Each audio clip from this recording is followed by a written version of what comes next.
Ladies and gentlemen, we Yeah. are back to NSL Live Talk, and we have Mr. Gary Smith on the line over there in the Netherlands. Gary, you are at home, is that right?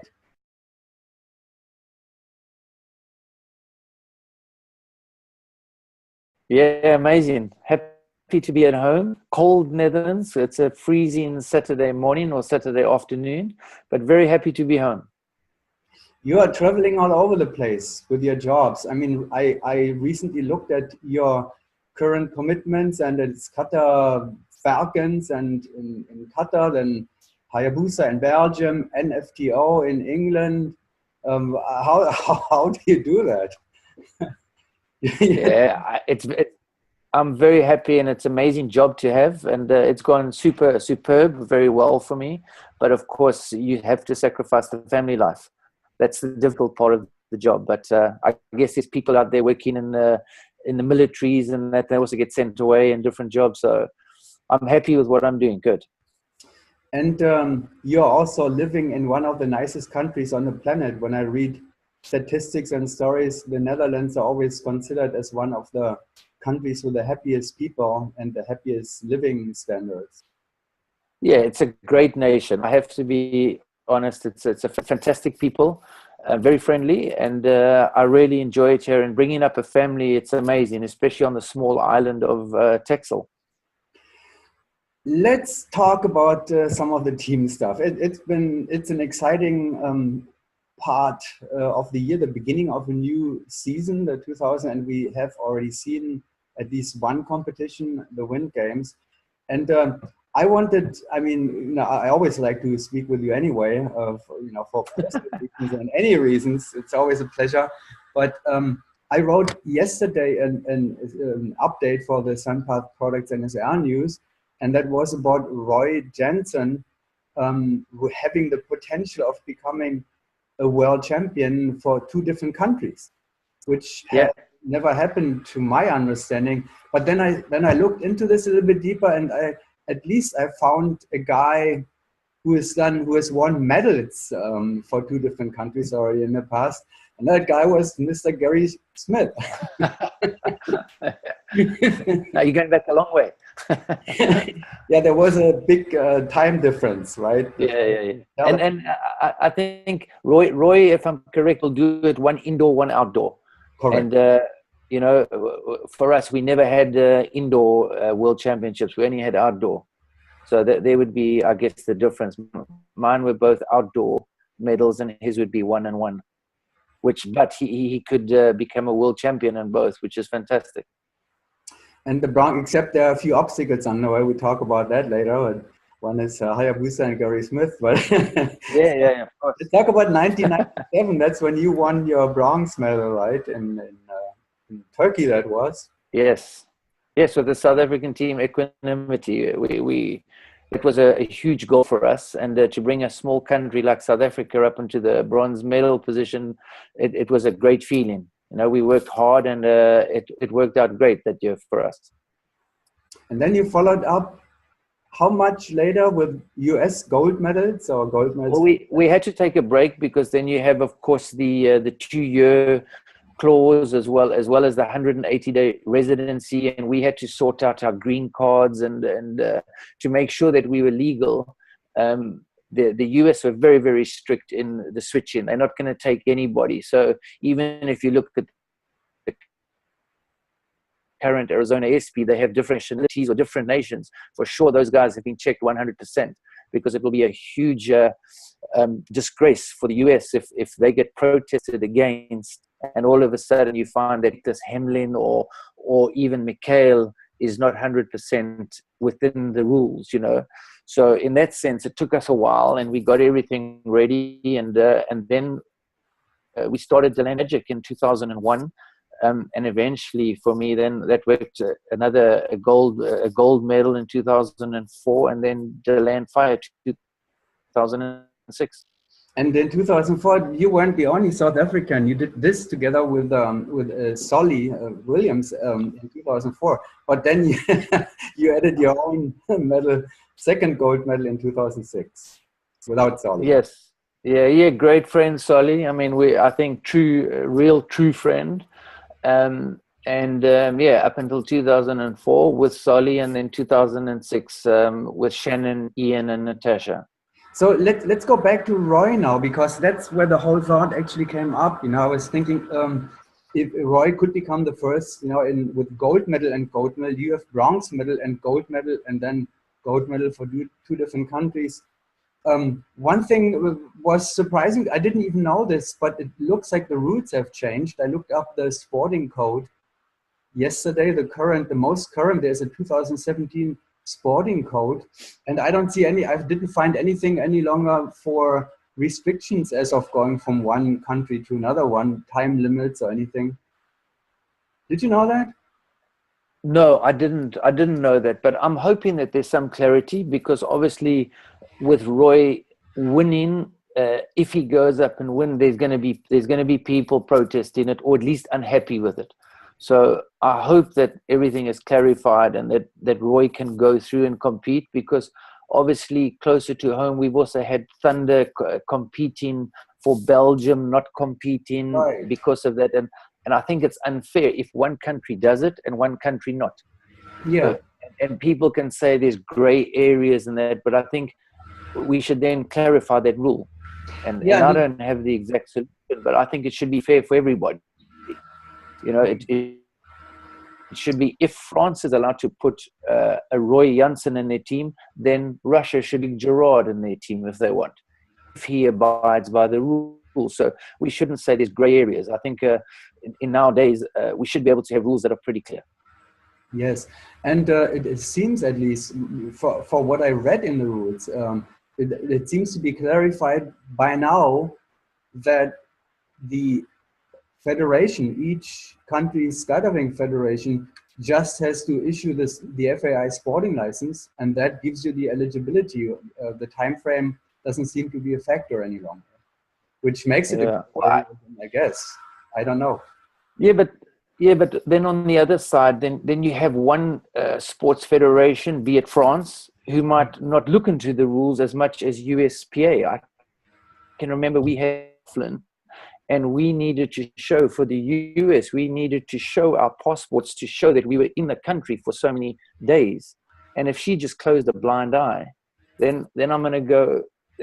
For me, there should be a more direct rule, or somebody checking on it. If you just rely on it and there's some person cheating for one country, then why do we even have to accept their views, Yeah, I guess that by now there cannot even be any cheating any longer. I don't know what cheating could be, because there are no limitations. No, if it's open for everybody, then it's open. Then you almost go, do you have to be from a country? And then it starts to become ugly, That's how it reads at this point in time. So I'm really curious to find some some more interpretation of the current rule. Yeah, me too. I mean, if they're going to drop everything, then it almost goes to, you don't even need a world championship. You just need to have a Bedford Challenger and get up the top team, because everybody can come from anywhere. So if countries are just going to allow everybody in, and some guy can just say, yeah, well, he's French, or he's Belgium, or he's whatever, then you have to be very careful with that. So I hope that they put out the rules clear, and I hope that it's not just left to each country, because then why do we even have the rules? Because one country might interpret it this way, or some guy closes one eye and just signs something, and then in a way it's cheating, because either it's Russia or Qatar who comes fourth and doesn't get a medal. We've all seen it in the Olympics now with all these doping results, how shameful it is that countries who have come fourth, or competitors, athletes have come fourth, should have received a medal. And I don't want to be part of that. Well, it sounds like the responsibility was put from the FAI onto the national federation. So it will be very interesting to see. I'm sure we'll hear more about that. And because we are in a situation where this is happening, it has happened in the past, it's happening now. And Roy is just one example for that. And, it's fantastic to see. I mean, to look at this lineup, I mean, what do you think about when I was also looking, amazing into this topic? What a lineup that is. Mathieu Bernier, forward, Yeah. the only person in history with a 4-way and 8-way double at, you know, at one event. And then, so you can Yeah. tell us more No, about the lineup. no, it's amazing to watch. I must be honest, I've just come back from Windor. In fact, it would have been exactly a week ago, the meet, and I was watching it live, and they were flying, Wemby was flying just before Hayabusa. And it's amazing. I was sitting 1 meter from the glass, and I could see them in their faces. And to watch Mathieu and Guillaume, I mean, Roy, I know very, very well. I've watched Roy live all the time, coaching him. But to watch those other guys, and Julian's amazing flyer, and to watch it in their helmets, like, it's amazing to see a team at that level. And I also think for the sports, it's amazing because it's pushing each other, and they will push themselves, you know, together with Hayabusa. And even the French Open have made a huge step because they know that if they're going to compete, they have to beat these guys. And they're good. They're getting better every time we see them. Most improved team at the Windor, for sure. I said that, I congratulated them, and I said, to me, that's the biggest step I've seen a team make. Yeah. Well, that's a beauty that the tunnel brings to us. You know, we can see them so up close and personal. And so if you compare this now, I mean, you have this if you have this Wemby lineup and you have Hayabusa. It almost seems like, you know, I discussed this a little bit with Roy, because he feels like, well, we're not training much, you know, we are. And I said, come on, you know, you're 4 world champions, and Hayabusa has Jérôme Bois as in the test. So if you compare those two lineups, is Wemby possibly even, do they have the stronger lineup? I think they actually, to be honest with you, I heard Roy say they did 2 hours a month at Windor. That's 7 hours. That's more than Hayabusa.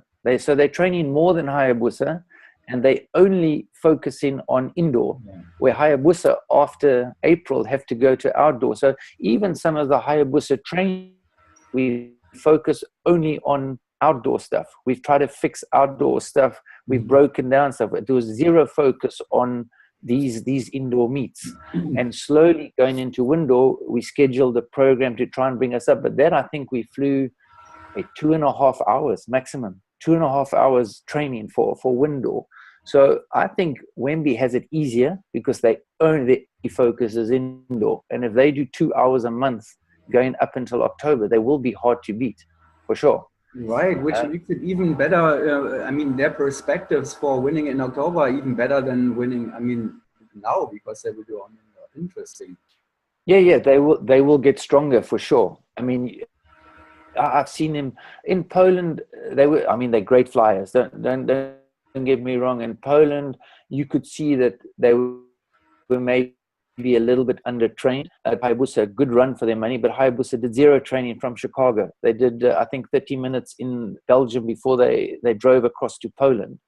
And then already now you can see a difference in Wemby. They have improved, and they're flying, I think, way cleaner. They look good, although it's still a different style, and I don't think their style will change. I've heard a lot of talk about they have to change to the Hayabusa style.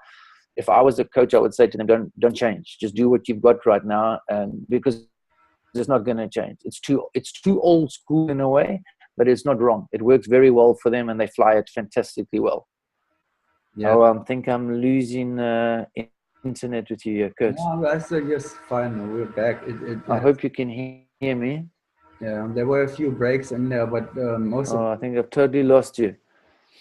No, I'm okay. Well, I still see you, Gary, and I'm hoping that we heard you too. So we have a little interruption here, probably, but hopefully, well, are you there? Okay. Yeah, I can hear you, but it's on and off. I'm truly sorry, man. That's the one bad thing about the Netherlands, the great country, is that because it's so cold, everybody goes indoors and everybody jumps on the internet. Oh. So we lose a little bit of internet strength. Yeah. And I think it's my own kid. I think it's my own kids. Okay, well, we got out of you anyway what we wanted to hear, for at least for now. So we will be able to follow up very soon possibly at Wembley, where the Qatar Falcons will hopefully still appear to compete. Hayabusa will be there, what we'll see at least at the World Challenge, right? Yes, for sure, Kurt. I hope to see you at the French Nationals at Wembley, but obviously we are not sure what's going on with the Qatar thing right now, our scheduling, but for sure in Bedford, I'll be there. Okay, so we'll follow up by then. Thank you very much for taking. Yeah, thanks, Kurt. I hope the internet is okay. Thank you very much, man. Yeah.